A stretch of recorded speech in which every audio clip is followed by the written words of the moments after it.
When people mention the High Chaparral, they remember the sound of galloping horses, gunfights, and proud, fearless people. But behind Hollywood's bright lights, tragedy quietly surrounded the cast.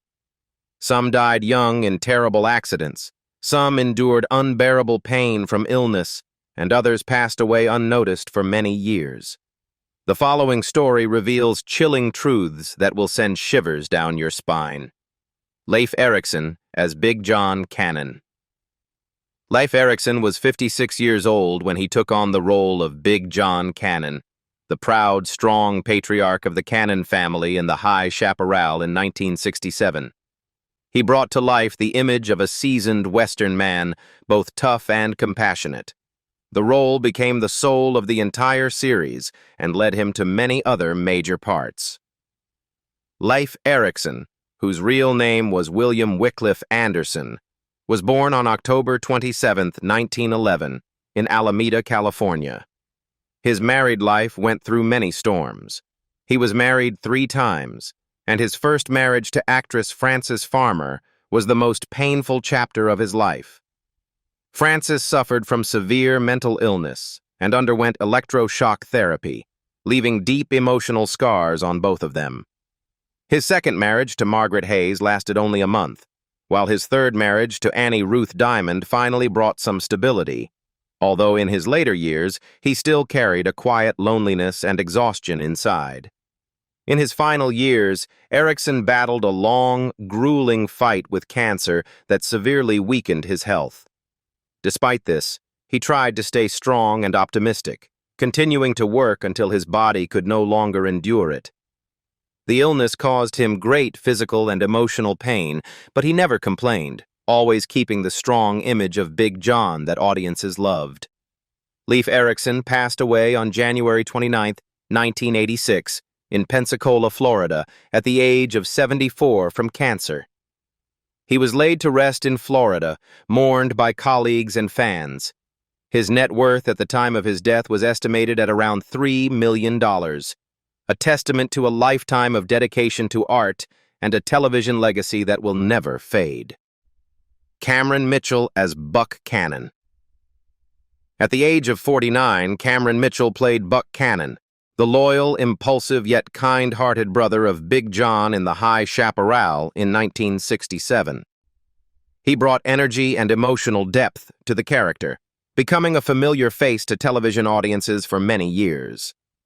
Cameron Mitchell, whose real name was Cameron McDowell Mitchell, was born on November 4, 1918, in Dallastown, Pennsylvania. Despite his success on screen, he suffered greatly in his personal life.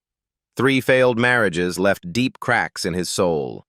His first wife, Johanna Mendel, divorced him after 20 years together due to ongoing conflict and tension. His second wife, Lissa Jacobs Gertz, left amid lawsuits and financial disputes. His third marriage to Margaret Mazingo was annulled over accusations of deceit. These breakdowns led him to bankruptcy twice, buried in debt and emotional despair. Regarding his health, Cameron Mitchell was a heavy smoker for many years, which led to lung cancer. He endured long bouts of pain and struggled to breathe, yet he tried to remain calm and continued working until his condition worsened. The decline of his health prevented him from returning to the screen, leaving fans heartbroken for a talent that once shone so brightly. Cameron Mitchell passed away on July 6, 1994, in Pacific Palisades, California, at the age of 75 from lung cancer. He was laid to rest at Desert Memorial Park. Though his life was filled with suffering, he is still remembered as one of the most notable faces in American television, with a net worth of about $2 million, the remaining trace of a career built on passion and tears. Linda Cristal as Victoria Cannon. In 1967, Linda Cristal was 33 years old when she portrayed Victoria Cannon in The High Chaparral, the proud, intelligent, and resilient wife of Big John Cannon. With her elegant beauty mixed with inner strength, she breathed life into the image of a modern Western woman, becoming the female soul of 96 episodes and a rare symbol representing Latin women on American television at that time. Linda Cristal, whose real name was Marta Victoria Moya Pego Burgess, was born on February 23, 1934, in Rosario, Argentina. Behind the glamour lay a life filled with loss and heartbreak. Both of her parents died in a car accident when she was just 13 years old, forcing young Linda to survive in a harsh world on her own. Later in life, love also failed to bring her peace. 3 short-lived marriages, one annulled after only 5 days, another ending after a year, and the third collapsing despite 2 children, left her in long years of solitude. Her dazzling career could not fill the emptiness in her heart. As she grew older, Linda Cristal gradually withdrew from the screen.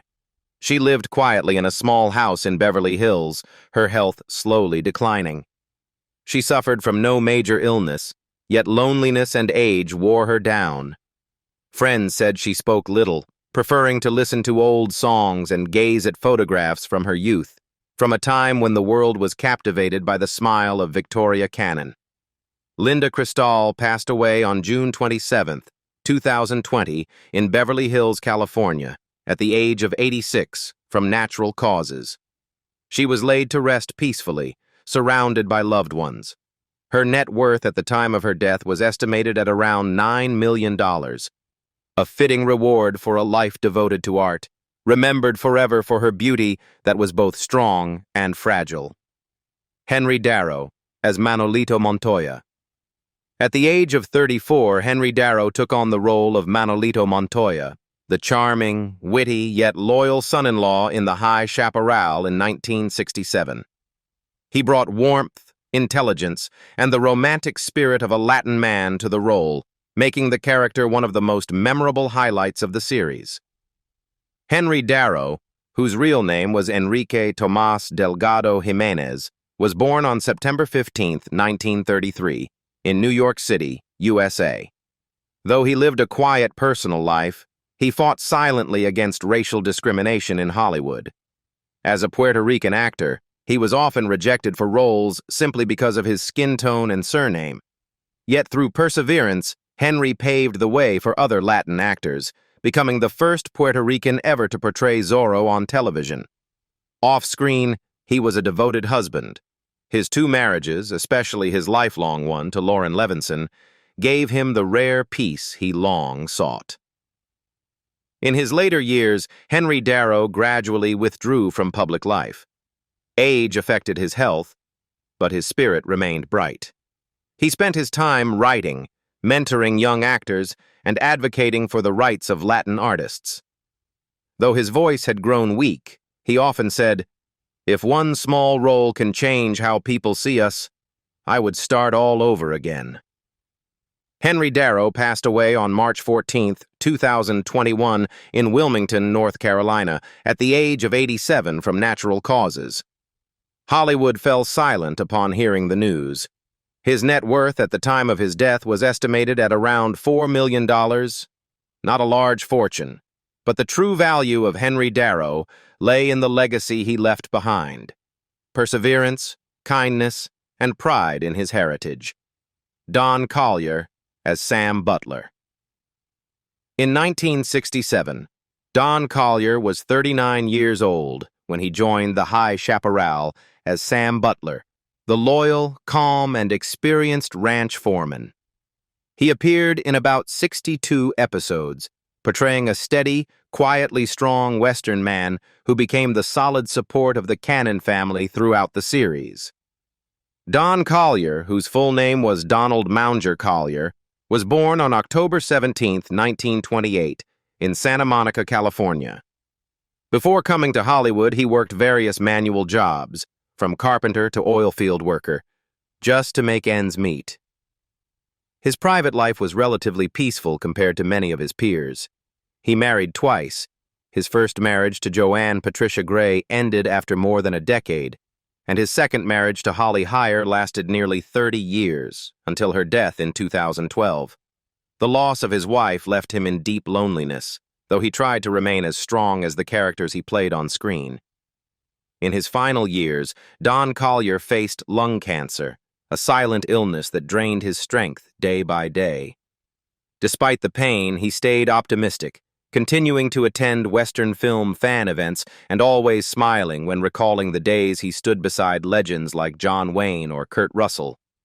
He once said, "If I could live again, I'd still choose to ride under the western sun." Don Collier passed away on September 13, 2021, in Harrodsburg, Kentucky, at the age of 92 from lung cancer. He was remembered by friends, colleagues, and fans as a humble yet steadfast icon of the classic Western genre. His net worth at the time of his death was estimated at around $2 million, earned mainly from his acting career, advertising contracts, and heartfelt fan conventions. Frank Silvera, as Don Sebastian Montoya. At the age of 53, Frank Silvera portrayed Don Sebastian Montoya, the noble, stern, yet loving father of Victoria Cannon in The High Chaparral in 1967.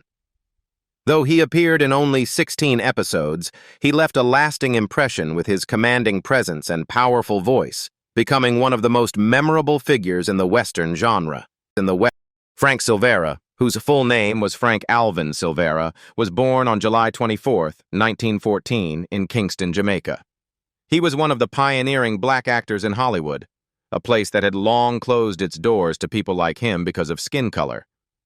In his personal life, Silvera married Anna Lillian Quarles in 1942, and they had 2 children. He was known as a devoted family man.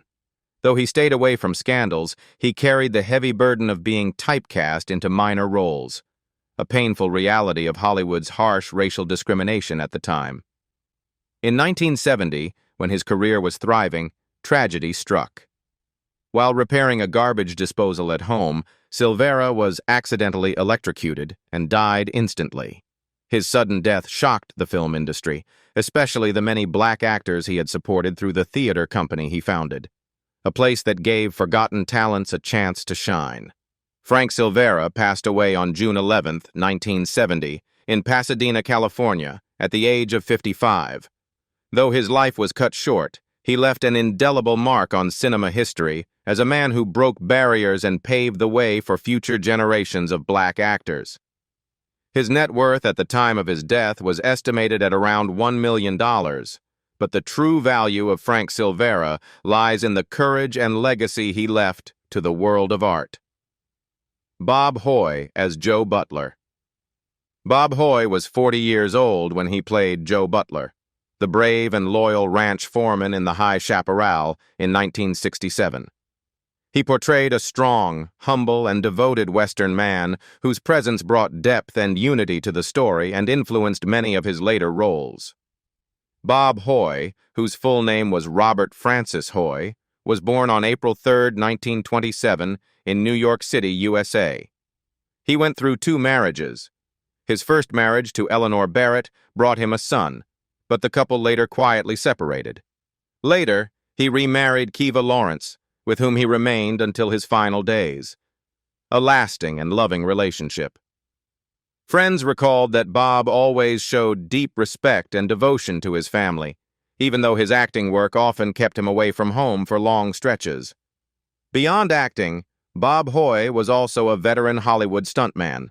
He doubled for legends such as Charles Bronson, Tony Curtis, and Tyrone Power, and appeared in numerous classics, including The Outlaw Josie Wales, The Lone Ranger, and Bronco Billy. With a career spanning over 50 years, he was honored as a founding member of the Stuntmen's Association of Motion Pictures, a true symbol of courage and dedication. Bob Hoy passed away on February 8, 2010 in Los Angeles, California, at the age of 82 from cancer. He was remembered by colleagues and fans as one of those who devoted his entire life to the art of cinema. His net worth was estimated at around $1 million, earned mainly through acting and stunt work, leaving behind a modest yet proud legacy. Ted Markland as Reno. At the age of 34, Ted Markland played Reno, the quiet, honest, and hard-working ranch hand in The High Chaparral in 1967. He brought authenticity and heart to the character, making Reno beloved by audiences despite being a supporting role. Ted Markland, whose full name was Albert W. Markland, was born on January 15, 1933, in Syracuse, New York. He never married but shared a long and devoted relationship with actress Carol Vogel. The two weathered many ups and downs in the film industry together, and Markland once said she was the only person who made me believe life was more than just movies. Though he never had a family of his own, he lived simply, stayed close to friends, and was known for his kind, down-to-earth nature. In addition to the high chaparral, Ted Markland appeared in highly acclaimed films such as One Flew Over the Cuckoo's Nest, 1975, and Colors, 1988. Though often cast in supporting roles, directors trusted him for his natural, nuanced performances. Critics once remarked, "Ted didn't need dialogue. His eyes told the whole story." Ted Markland passed away on December 18, 2011 in Yucca Valley, California, at the age of 78. His quiet passing saddened many who admired his humble and sincere talent. His net worth at the time of his death was estimated at around $5 million, largely from acting and investments, a testament to a life of artistry, solitude, and integrity. Roberto Contreras as Pedro. In 1967, Roberto Contreras was 39 years old when he appeared in the High Chaparral as Pedro, the kind, honest, and hard-working ranch hand.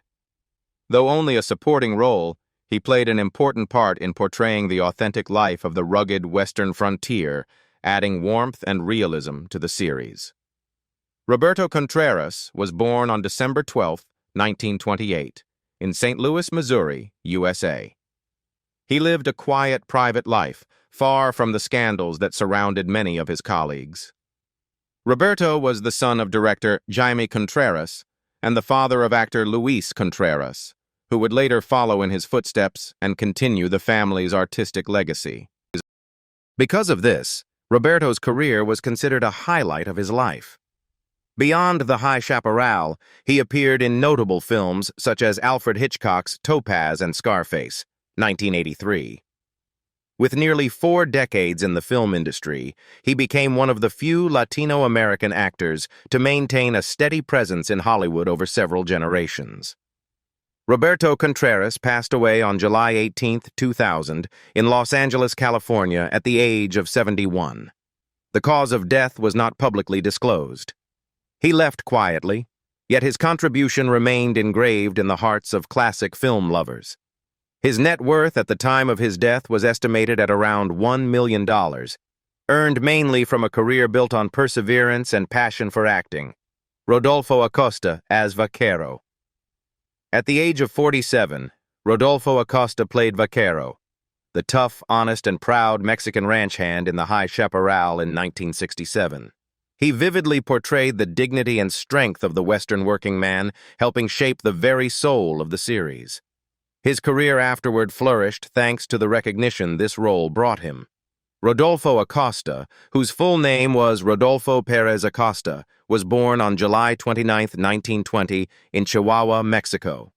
He endured 2 turbulent marriages. His first marriage to Janine Cohen lasted 12 years and produced 4 children, but it ended after she accused him of having an affair with actress Ann Sheridan. His second marriage to Vera Martinez lasted only 3 years and ended shortly before his death. These heartbreaks deeply affected his spirit, though he continued to carry himself with the strength and pride of a true Western man. In his later years, Rodolfo battled liver cancer, caused by years of heavy drinking. Despite his frail health, he continued acting until he could no longer do so. With a film career spanning both Mexico and the United States, he was nominated for an Ariel Award in 1950 for his role in Salón Mexico, and later became a familiar face in Hollywood productions such as The Tijuana Story and One-Way Street. Rodolfo Acosta passed away on November 7, 1974, in Woodland Hills, California, at the age of 54 from liver cancer. He was laid to rest at Forest Lawn Memorial Park in Hollywood Hills, the resting place of many film legends. His net worth at the time of his death was estimated at around $1 million, marking the end of a turbulent yet courageous life and honoring the legacy of an actor who left a lasting imprint on the history of Western cinema. Jerry Summers as Ira. In 1967, Jerry Summers was 36 years old when he joined the High Chaparral as Ira Bean, the kind-hearted and resourceful ranch hand. Though he appeared in only about 30 episodes, he left a lasting impression with his natural acting and warm demeanor, helping create the authentic atmosphere that made the Western series so beloved. Jerry Summers, whose full name was Jerry Chiat, was born on February 3, 1931, in the Bronx, New York.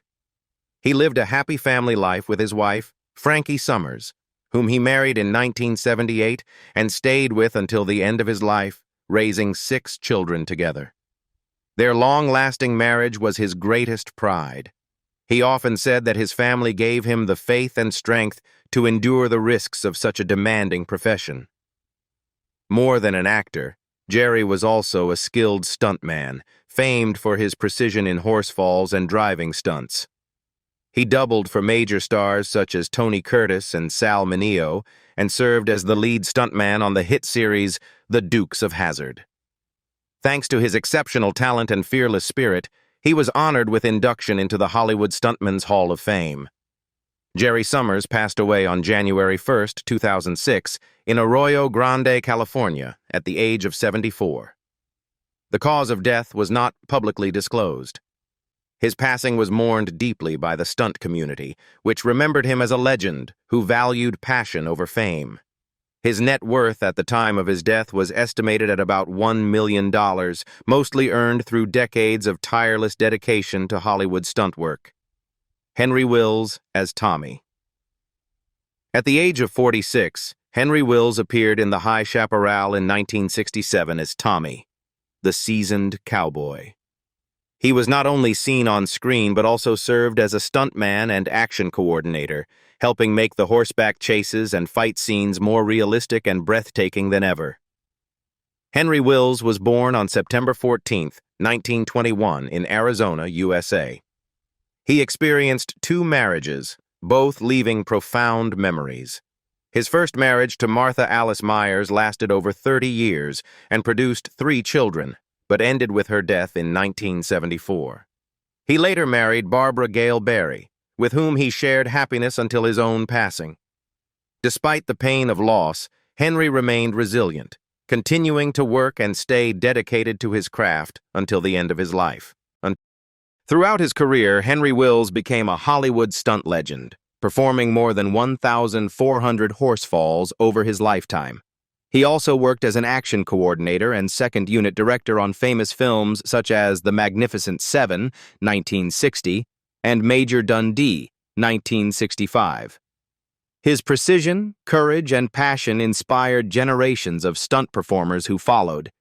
Henry Wills passed away on September 15, 1994, in Los Angeles, California, just 1 day after his 73rd birthday, from heart failure. He was remembered by his peers as the man who was never afraid to fall in classic Hollywood. His net worth at the time of his death was estimated at around $1 million, a fitting reward for a lifetime devoted entirely to the art of Western action cinema. Charles Horvath as Brawler. In 1967, Charles Horvath was 47 years old when he appeared in the High Chaparral as Brawler, a tough and fearless cowboy. Although not a main character, he was one of the show's leading stuntmen, bringing authenticity and intensity to its action scenes and contributing greatly to the Western's distinctive charm. Charles Horvath, whose full name was Charles Frank Horvath, Jr., was born on October 27, 1920, in Upper Macungie, Pennsylvania, USA. He was married twice, first to Georgiana Walker, 1947 to 1961, and later to Margot, 1964 to 1978. Though he rarely spoke about his personal life, friends revealed that his first marriage faced many conflicts due to his demanding and dangerous career as a stuntman. After the divorce, he found peace with his second wife, Margot, who stayed by his side until the end. Charles Horvath was a Hollywood stunt legend, considered a master of screen combat. A former U.S. Marine self-defense champion during World War II, he even authored the USMC Manual of Self-Defense. He worked on many notable films, including A Woman Under the Influence, 1974, His Majesty O'Keefe, 1954, and The Naked Jungle, 1954. With his powerful build and expert fighting skills, he was often chosen for the toughest brawls and sometimes doubled for Burt Lancaster himself. Charles Horvath passed away on October 23, 1978, in Woodland Hills, California, at the age of 57. The cause of death was never publicly revealed. His death shocked the stunt community, as he was regarded as one of the bravest men in the business. His net worth at the time of his death was estimated at around $1 million, the reward for a lifetime devoted to action artistry and an unyielding passion for cinema. Noble Kid Chisel as Barfly. At 62 years old, Noble Kid Chisel played Barfly, a witty, seasoned man who often brought light-hearted moments to the tense Western atmosphere of the High Chaparral in 1967. With his rugged appearance and confident demeanor, he became a familiar face across hundreds of classic Hollywood films. Noble Kid Chisel, whose real name was Noble Laporte Chisel, was born on February 16, 1905, in Indianapolis, Indiana, USA. His personal life was relatively quiet and steady. Before becoming an actor, he was the U.S. Navy middleweight boxing champion in 1932 and the World Marathon Dance champion in 1928. With his strong athletic background, he entered Hollywood as a man of action, admired for his humor, charm, and lively spirit both on and off the screen. Throughout his career, spanning over half a century, Noble Kid Chisel appeared in more than 1,000 films and television shows. He was featured in Home in Indiana, Guys and Dolls, Cat Ballou, and many more. In 1982, he was honored for achieving a rare milestone, over 1,000 screen appearances. He was also a close friend of comedian Bob Hope, appearing in more than 20 of his TV specials, becoming a true symbol of tireless dedication and positivity in the entertainment industry. Noble Kid Chisel passed away on November 8, 1987, at the age of 82.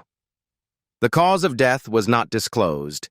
He is remembered not only as an actor, but also as a pioneer who brought athleticism and joy to Hollywood. His net worth at the time of his death was estimated at around $1 million, mostly earned from decades of hard work in film and television. The cast once built the legend of the Wild West have now become memories, leaving behind a golden era of cinema. Which story moved you the most? The sudden tragedies or the quiet departures no one noticed? Share your thoughts in the comments below, and don't forget to subscribe so we can uncover more untold secrets behind Hollywood's legends.